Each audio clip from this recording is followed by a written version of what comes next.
A yau a wannan bidiyon zan nuna ma 'yan uwa wata makarantar da take kasar Saudi Arabia, wato Jami'a Islamiyya da ake kiranta da Islamic University of Medina.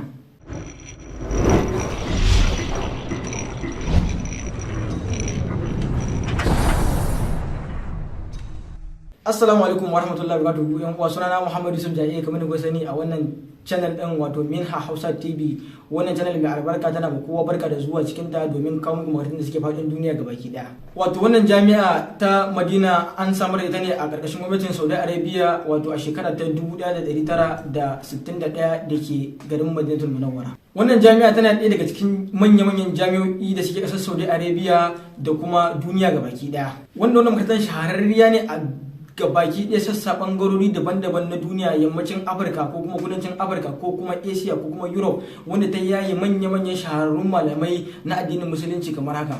Akwai su Mufti Mek, su Malam Jafar, su Dr. Ahmad BUK da sauransu. Wanda yanzu a cikin wannan makarantar akwai ɗalibai wanda suke karatu a cikin ta 22,000 daga kasashe sama da 140 da suke faɗin duniya gabaki ɗaya. Na daga cikin dalilai da dama da zai sa ka nemi wannan jami'ar kasancewanta a garin Madina, sannan kuma karatu ingantacce da muhalli ingantacce ga rayuwar ɗan adam. Wannan jami'a suna da bangarori guda biyu, suna da ɓarayin islamiyya, suna da ɓarayin boko. A cikin ɓarayin islamiyya akwai courses kamar haka: akwai shari'a, akwai qur'ani, akwai hadisi, akwai kuma yaren larabci wato lugatul arabiya. A cikin ɓarayin boko kuma suna da computer science, suna da engineering, suna da kuma languages da kuma sauransu. Na daga cikin abin da makarantar da su ɗauki kamar haka yayin da ɗalibi ya samu admission a wannan makarantar: abu na farko, za su baka visa ba tare da ka biya kuɗi ba. Na biyu kuma, za su siya maka tiket na zuwa da dawowa. Abu na uku, yayin da ɗalibi ya je makarantar za su bashi kuɗin shiryawa. Abu na hudu, kowane ƙarshen wata za su bashi albashi kamar kuɗin kashe ko kuma kuɗin siyan wani abu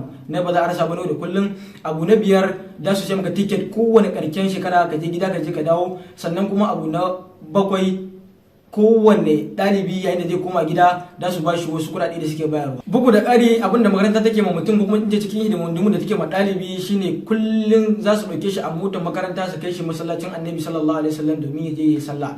Sannan kuma kowane ɗalibi an buɗe mishi ATM card, wato na cire kuɗi domin zuwa ya je ya siya abubuwan da yake so. Sannan kuma kowane ɗalibi yayin da ke da wata matsala ko kuma wata matsala ta faru da shi, zai je airline din makarantar, wato na harkan tafiye-tafiye, ko an mishi rasuwa ne ko kuma wani abu ne ya faru ko yana so ya je gida ne, Allah kyauta, da su siya mishi tiket din zuwa gida. Daga cikin abubuwan da makarantar suke nema domin suke ta su ne abubuwa kamar haka: na farko, secondary certificate, wato shaidan gama secondary. Abu na biyu, suna neman passport naka, wato hoto wanda yake da farin bango. Sannan abu na uku, suna neman medical certificate ko kuma medical check up na duba lafiyan ka, shaidan cewa kana da cikakken lafiya. Abu na hudu shine taskiya, wato letter of good character da ake rubutawa ko a makaranta ko kuma wani malamin ka da kake karatu a wurin shi, wanda zai nuna cewa baka da munayen halaye ko kuma munayen ɗabi'u. Sannan kuma ana neman birth certificate na mutum, wato shaidar takardar haihuwa. Abu na shine abin da suke nema international passport.